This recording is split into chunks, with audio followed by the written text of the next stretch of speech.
ओम शांति। अॼु जी मुले तारीख़ आहे 13/9/2025। अॼु मिठा बाप दादा चवनि था, मीठे मीठे ॿार, सभिनि खां पहिरियों ये ही ख़्यालु करो कि मुंहिंज आत्मा ते जो कट चढ़ियल आहे उहो कीअं उतरे। सुई ते जेसिताईं कट हूंदी तेसिताईं चुंबक खींची न सघंदो। प्रश्न आहे, पुरुषोत्तम संगम युग ते तव्हांजो पुरुषोत्तम ठहिण लाइ कहिड़ो पुरुषार्थ करिणो आहे तव्हांखे? उत्तर आहे, कर्मातीत ठहिण जो पुरुषार्थ करिणो आहे। कोई बि कर्म संबंधन जी तरफ़ बुद्धि न वञे, अर्थात कर्म बंधन पंहिंजी तरफ़ न खींचे। सॼो कनेक्शन हिकु बाप सां रहे, कोई सां बि दिलि लॻल हुई न हुजे। अहिड़ो पुरुषार्थ करो, जरमुई जगमुई में पंहिंजो टाइम वेस्ट न करो। यादि में रहण जो अभ्यास करो। सॼो कनेक्शन हिकु बाप सां रहे। बाबा ही असांजा सर्व संबंधी, बाबा जा बाप टीचर सतगुरु त आहिनि न। संबंधनि तरफ़ बुद्धि वेंदी आहे न, त बाबा खे पहिरियों पंहिंजो सर्व संबंधी ठाहे छॾियो। काका, मामा, चाचा, सभु भाउ भेण, माउ पीउ, टीचर सतगुरु, साजन, दोस्त, डॉक्टर, हेल्पर, काका, मामा, चाचा, चाची, जो बि आहे उहो सभु शिव बाबा। कंहिंजो कंहिंमें मोह हूंदो आहे, त सभु शिव बाबा ई सर्व संबंध।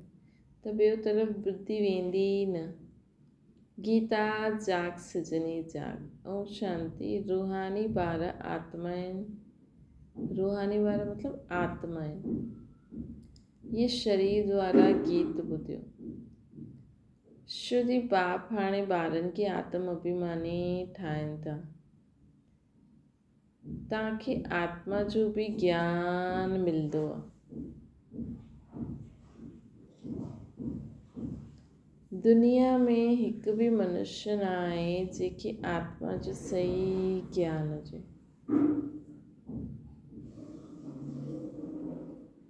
दुनिया में हिकु बि मनुष्य न आहे जंहिंखे आत्मा जो यही ज्ञान हुजे, सही ज्ञान हुजे। त पोइ परमात्मा जो ज्ञान कीअं थी सघंदो आहे? इहे बाप बि वेही सम्झाईंदा आहिनि। सम्झाइण शरीर सां गॾु ई आहे न। सम्झाइण शरीर सां गॾु ई आहे। शरीर बिगड़ त आत्मा कुझु करे न सघंदी न। आत्मा ॼाणदी आहे असां किथे निवास कंदा आहियूं, कंहिंजा ॿार आहियूं। हाणे तव्हां यथार्थ रीति ॼाणदा आहियो। सभु एक्टर्स पाठधारी आहिनि। भिन्न भिन्न धर्म जी आत्मायूं कॾहिं ईंदियूं आहिनि, इहे बि तव्हांजी बुद्धि में आहे। बाबा डिटेल न सम्झाईंदा आहिनि, मुट्टो होलसेल सम्झाईंदा आहिनि। होलसेल अर्थात हिकु सेकेंड में अहिड़ी सम्झानी ॾींदा आहिनि जो सत्य आदि खां वठी करे अंत ताईं मालूम पइजी वञे कि कीअं असांजो पाठ नूंदल आहे हिकु सेकेंड में। हाणे तव्हां ॼाणदा आहियो बाबा केरु आहिनि, उन्हनि जो इन ड्रामा जे अंदरि छा पाठ आहे। इहे बि ॼाणदा आहियो उचते उच बाबा आहे, सर्व जो सदगति दाता, दुख हरता सुख करता। शिव जयंती ॻायल आहे न, ज़रूरु चईंदा शिव जयंती सभिनि खां ऊच आहे। ख़ासि भारत में ही जयंती मल्हाईंदा आहिनि। शिव जी जयंती बि मल्हाईंदा आहिनि न।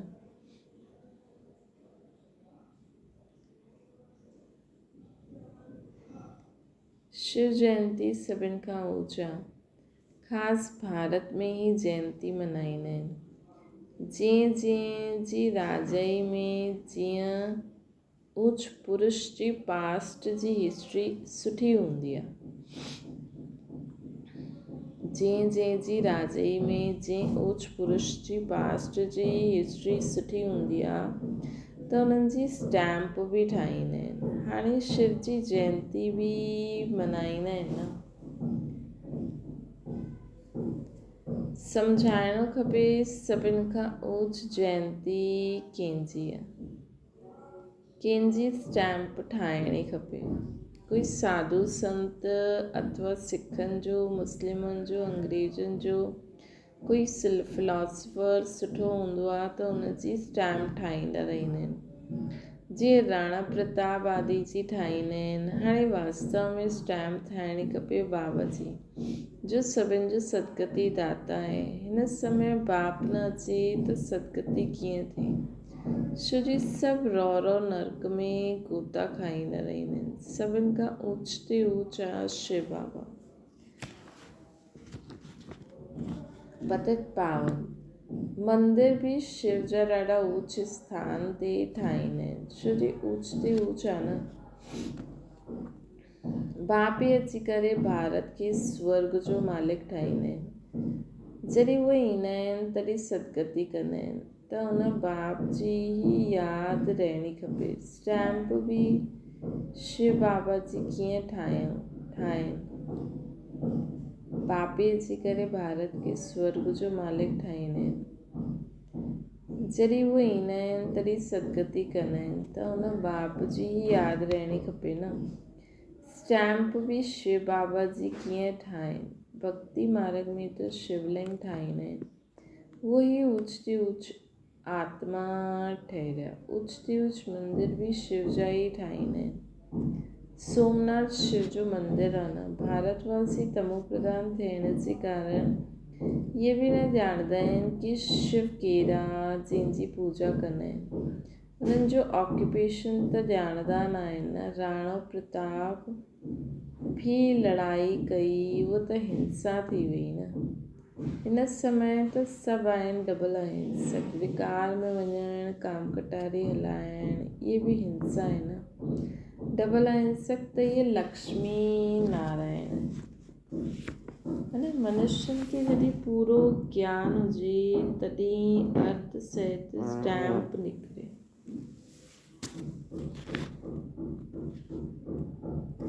मनुष्यनि खे जॾहिं पूरो ज्ञान हुजे तॾहिं अर्थ सहित स्टैम्प निकिरे। सप्तक में स्टैम्प निकिरंदी हिन लक्ष्मी नारायण जी आहे। शिव बाबा जो ज्ञान त उते रहंदो ई न आहे,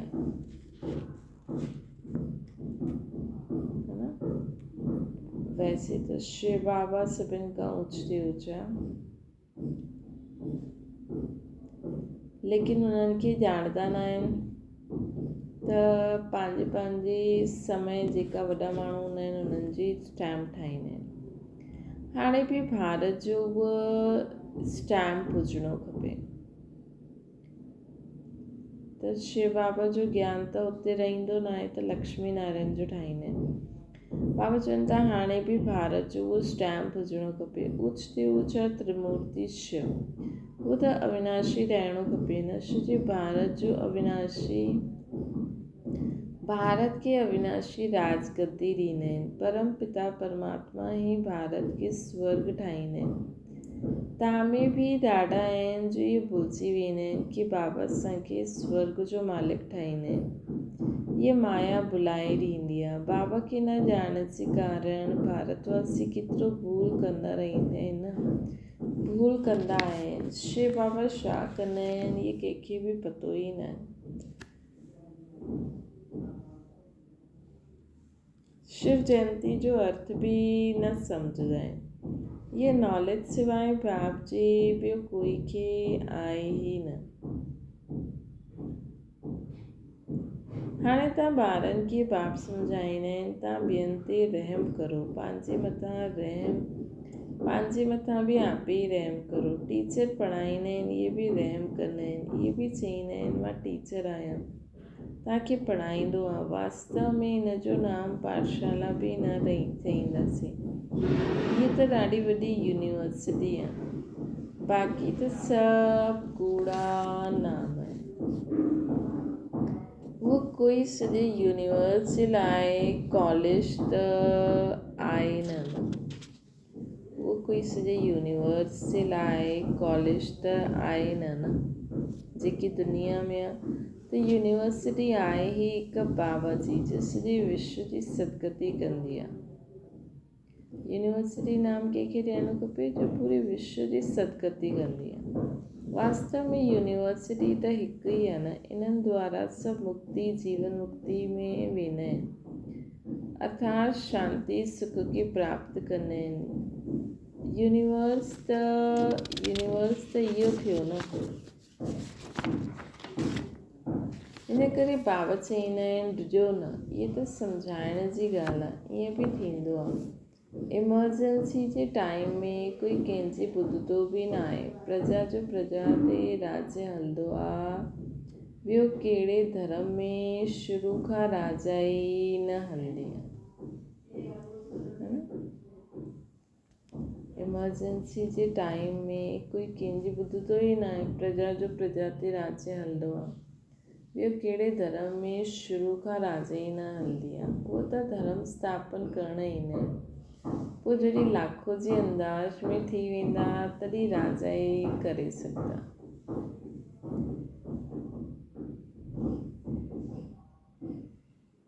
हिते त बाबा राजा जी स्थापना कंदा आहिनि यूनिवर्स जे लाइ,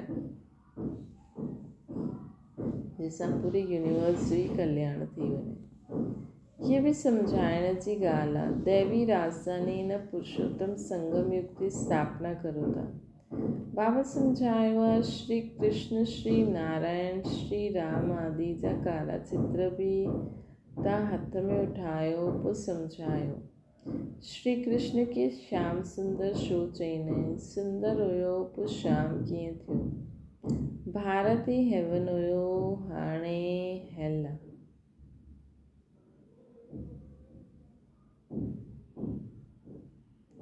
भारत ई हेवन हुयो हाणे हेल आहे।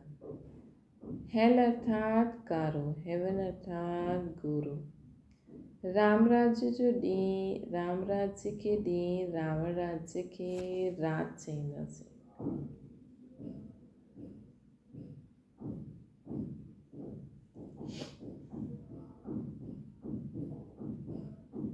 बाबा सम्झायो आहे श्री कृष्ण श्री नारायण श्री राम आदि जा कारा चित्र बि हथ में उठायो पोइ सम्झायो। श्री कृष्ण खे श्याम सुंदर छो चईंदा आहिनि। सुंदर हुयो पोइ श्याम कीअं ठहींदो आहे। भारत ई हेवन हुयो हाणे हेल आहे।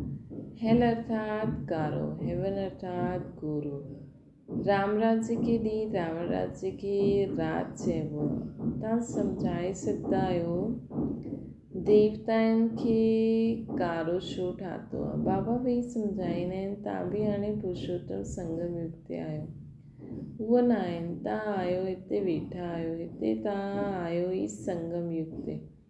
पुरुषोत्तम ठहिण जो पुरुषार्थ करो था न। के विकारी पतित मनुष्य सां तव्हांजो कोई कनेक्शन ई न आहे। हा हाणे कर्मातीत अवस्था न थी आहे, इन करे कर्म संबंधनि सां बि दिलि लॻी वेंदी आहे। कर्मातीत ठाहिणो आहे, उनजे लाइ याची यात्रा खपे। कर्मातीत ठहिणो आहे मतिलबु सभिनि सां निंदा स्तुति मान अपमान जय पराजय ठंडी गर्मी में समान स्थिति। बाबा सम्झाईंदा आहिनि तव्हां आत्मा आहियो। तव्हांजो परमात्मा बाप सां गॾु केतिरो लव हुजिणो खपे। उहो बाबा असांखे पढ़ाईंदा आहिनि। उहो उमंग कोई में रहंदो न आहे। माया घड़ी घड़ी देह अभिमान में लाहींदी आहे। जबकि सम्झंदा आहियो शिव बाबा सां आत्माउनि सां ॻाल्हाईंदा आहिनि त उहो कशिश उहो ख़ुशी रहणी खपे। जीअं सुई ते जरा बि जंक न हूंदी, उहो चुंबक जे अॻियां था रखंदव त फट सां चटकी वेंदी। थोरी बि कट हूंदी त चटकदी न, कशिश न कंदी, जरासी न हूंदी पोइ हुन तरफ़ सां चुंबक खिचंदी। ॿारनि में कशिश तॾहिं ईंदी आहे जॾहिं याची यात्रा में रहंदा आहिनि। कट हूंदी त खीचे न सघंदा। हर हिकु सम्झी सघंदा आहिनि असांजी सुई बिल्कुलु पवित्र थी वेंदी त कशिश बि थींदी। हर हिकु सम्झी सघंदा आहिनि असांजी सुई बिल्कुलु पवित्र हूंदी आत्मा त बाबा जी तरफ़ कशिश ठहंदी, कशिश न हूंदी छो जी कट चढ़ल आहे। तव्हां ॾाढो यादि में रहंदा आहियो त विक्रम विनाश भस्म थी वेंदा। अच्छा, पोइ अगरि कोई पाप कर्म थी वियो त 100 गुणा दंड बि मिलंदो, कट चढ़ी वेंदी, यादि न करे सघंदा। पंहिंजे खे आत्मा सम्झी बाप खे यादि करो, यादि भुलिजण सां कट चढ़ी वेंदी आहे त उहो कशिश लव न रहंदो आहे। कट उतरी वेंदी त लव थींदो, ख़ुशी बि रहंदी, चहिरो ख़ुशनुमा रहंदो। तव्हांजो भविष्य में अहिड़ो तव्हांखे ठहिणो।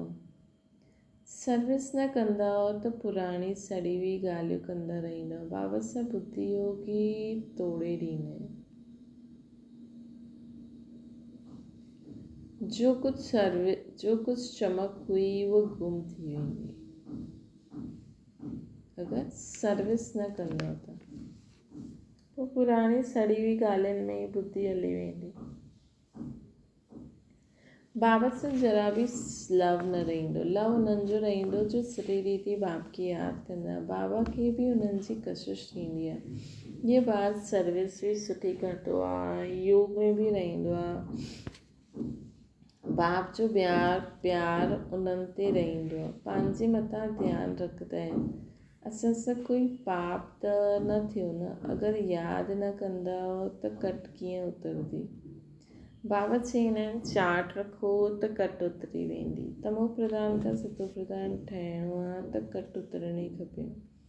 उतरदी बि आहे, चढ़ंदी बि आहे, 100 गुणा दंड पइजी वेंदो आहे। बाबा खे यादि न कंदा त जो कुझु पाप करे वठंदा त कुझु न कुझु पाप करे वठंदा। बाप चवंदा आहिनि कट उतरण बग़ैर तव्हां मूं वटि अची न सघंदा, न त पोइ सजायूं खाइणी पवंदियूं, मोचड़ो बि मिलंदो आहे, पद बि भ्रष्ट थी वेंदो आहे। बाक़ी बाप सां वरसो छा मिलियो, अहिड़ो कर्म न करिणो आहे जो ॿियो ई कट चढ़ी वञे। पहिरियों त पंहिंजी कट उतारण जो ख़्यालु रखो। ख़्यालु न कंदा त पोइ बाप सम्झंदा हिननि जी तक़दीर में न आहे।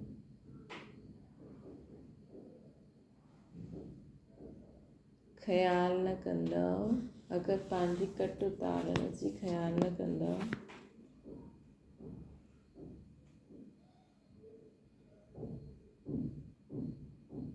त पोइ बाप सम्झंदो हिननि जी तक़दीर में न आहे। क्वालिफिकेशन खपे, सुठा कैरेक्टर्स खपनि। लक्ष्मी नारायण जा कैरेक्टर्स त ॻायल आहिनि। हिन समय जा मनुष्य उन्हनि जे अॻियां पंहिंजो कैरेक्टर वर्णन कंदा आहिनि। शिव बाबा खे ॼाणंदा ई न आहिनि। सदगति करण वारो त उहो ई आहे न। सन्यासियुनि वटि वेंदा आहिनि, परंतु सर्वदा सदगति दाता आहे ई हिकु। बाबा ई स्वर्ग जी स्थापना कंदा आहिनि, पोइ हेठि ई उतरणो आहे न।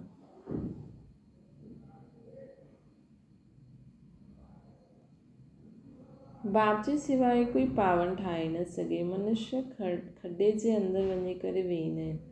इन सां त गंगा में वञी करे वेहनि, साफ़ थी वेंदा। श्री पतित पावनी गंगा चवंदा आहिनि। मनुष्य शांती चाहींदा आहिनि त उहा जॾहिं घर वेंदा तॾहिं पाठ पूरो थींदो। असां आत्माउनि जो घर आहे निर्वाण धाम। हिते शांती किथां ईंदी? तपस्या कंदा आहिनि, उहो बि कर्म कंदा आहिनि न। कॾहिं कॾहिं शांती में वेही रहंदा आहिनि। शिव बाबा खे त ॼाणंदा ई न आहिनि। उहो सभु भक्ति मार्ग पुरुषोत्तम संगम इहो हिकु ई आहे। जबकि बाबा ईंदा आहिनि, आत्मा स्वच्छ ठही मुक्ति जीवन मुक्ति में हली वेंदी आहे। जो महिनत कंदा उहे राज्य कंदा, बाक़ी जो महिनत न कंदा उहे सजायूं खाईंदा। जो महिनत कंदा उहे राज्य कंदा। जो हिते महिनत कहिड़ी करणी आहे? बाप खे यादि करण जी। शुरू में साक्षात्कार करायो हुयो सजाइनि जो। पोइ पिछाड़ी में बि साक्षात्कार थींदा। ॾिस त असां श्रीमत ते न हलिया तॾहिं इहा हाल थियो। ॿारनि खे कल्याणकारी ठहिणो।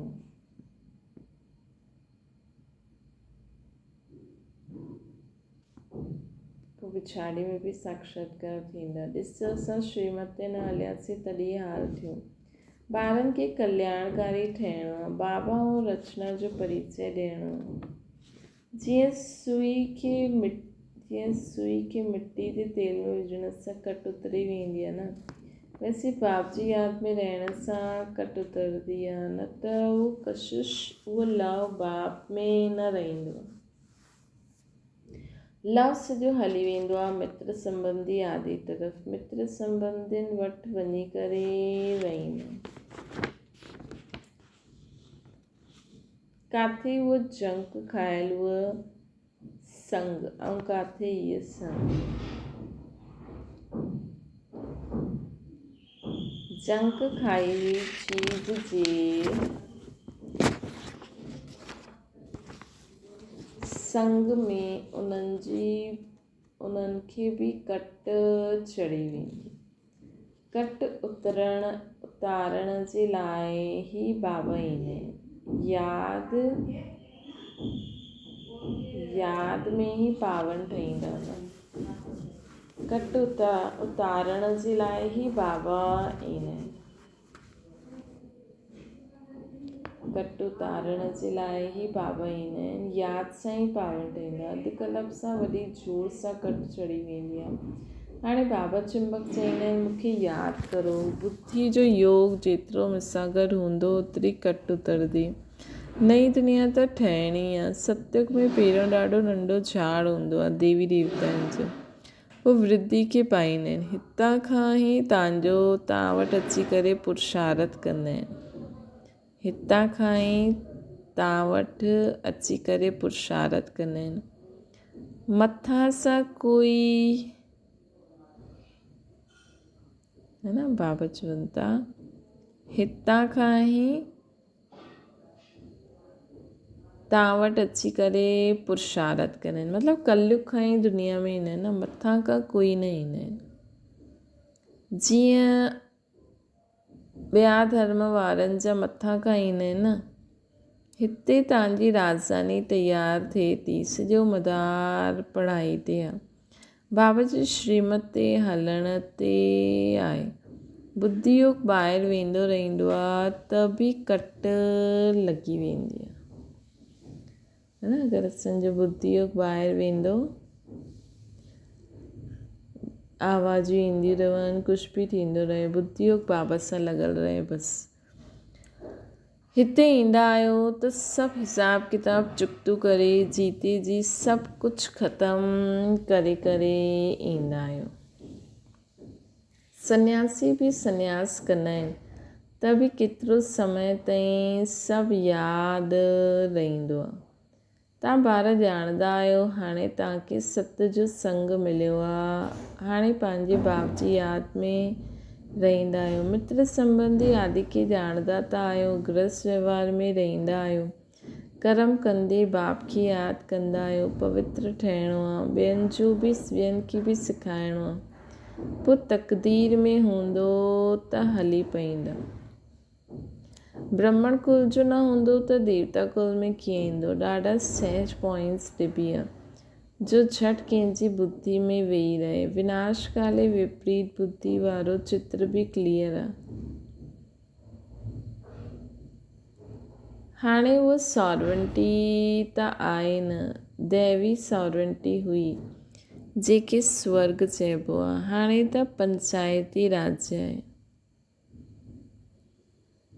सम्झाइण में कोई हर्जो न आहे।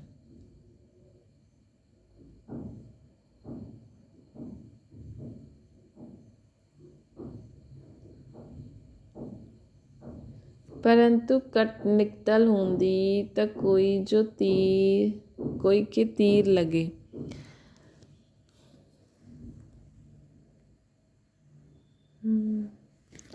बाबा चवनि था कि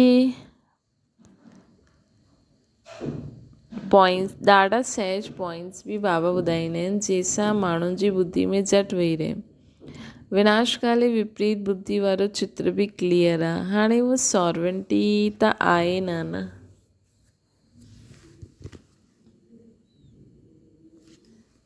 जो झटि सां सॉर्वेंटी त आहे न। देवी देवता दैवी सॉर्वेंटी हुई जेके स्वर्ग चइबो आहे। हाणे त पंचायती राज आहे। सम्झाइण में कोई हर्जो न आहे। कोई कट निकटल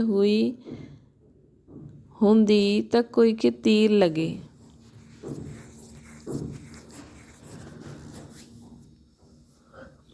पहिरियों कट उतारण जी कोशिशि करणी आहे। पंहिंजो कैरेक्टर ॾिसणो आहे। राति ॾींहुं असां छा कंदा आहियूं। किचन में बि भोजन ठाहींदा आहियूं।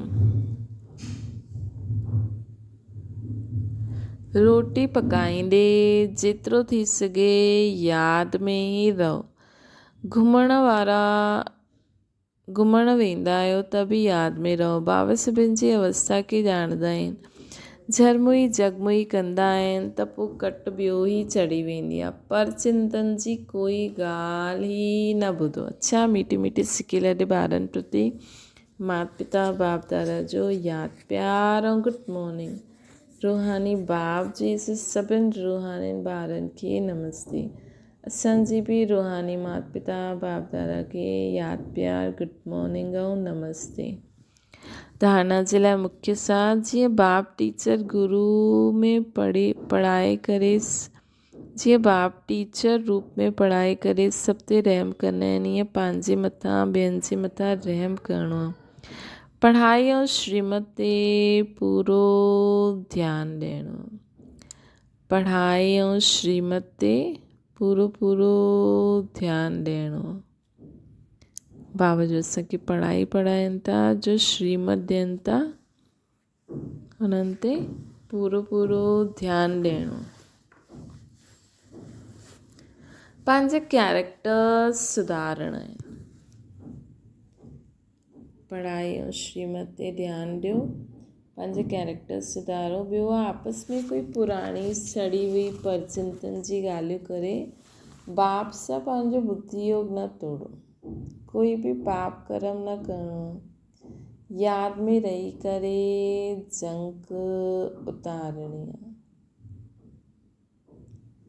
यादि में रही करे जंग उतारो। पंहिंजी आत्मा जी जंग उतरी वञे। वरदाना दृढ़ता द्वारा कलराठी ज़मीन में भी फल पैदा करण वारा सफलता स्वरूप ठहो। कोई भी ॻाल्हि में सफलता स्वरूप ठहिण लाइ दृढ़ता ऐं स्नेह जो संगठन खपे। ये दृढ़ता कलराठी ज़मीन में भी फल पैदा करे ॾींदी। कोई भी ॻाल्हि में सफलता स्वरूप ठहिण जे लाइ दृढ़ता ऐं स्नेह जो संगठन खपे। ये दृढ़ता कलराठी ज़मीन में भी फल पैदा करे ॾींदी आहे। दृढ़ता भी हुजे ऐं स्नेह भी हुजे। जीअं अॼुकल्ह साइंस वारा रेती में भी फल पैदा करण जो प्रयत्न करनि था, ईअं तव्हां साइलेंस जी शक्ति द्वारा स्नेह जो पानी ॾींदे उहे फलीभूत ठहो। दृढ़ता द्वारा ना उम्मीद में भी उम्मीद जो दीपक जगाए सघंदा आहियो। जी हिम्मत सां बाप जी मदद मिलंदी आहे। स्लोगन आहे, पंहिंजे खे सदा प्रभु जी अमानत सम्झी करे हलो त कर्म में रूहानियत ईंदी। अव्यक्त इशारो, सारथी अर्थात आत्म अभिमानी। श्री आत्मा ही सारथी आहे न। ब्रह्मा बाबा हिन विधि सां नंबर 1 जी सिद्धि प्राप्त कई। त फॉलो फादर करो। जीअं बाबा देह खे अधीन करे प्रवेश थींदा आहिनि न, अर्थात सारथी ठहींदा आहिनि। देह जे अधीन न थींदा आहिनि। ईअं न्यारा प्यारा ठहो। ईअं ई तव्हां सभी ब्रह्मण आत्मा भी बाप समान सारथी जी स्थिति में रहो। है न, सभी ब्राह्मण आत्मायूं बि बाबा जे समान कीअं शिव बाबा ईंदा आहिनि, कीअं हाणे पीउ ठही पालना कंदा आहिनि, टीचर ठही वेंदा आहिनि, पोइ सतगुरू ठही वेंदा आहिनि, जो संबंध चाहे उहो ठही करे उहो पालना ॾींदा आहिनि, पाठ वॼाईंदा आहिनि, देह खे अधीन कंदा आहिनि, है न। त ईअं तव्हां बि ईअं ठहो, सारथी स्वतः ई साक्षी थी कुझु बि कंदो, ॾिसंदो, ॿुधंदो, सभु कुझु कंदे बि माया जी लेप सेप सां निर्लेप रहंदो। अच्छा, ओम शांति। बाबा खे यादि करो।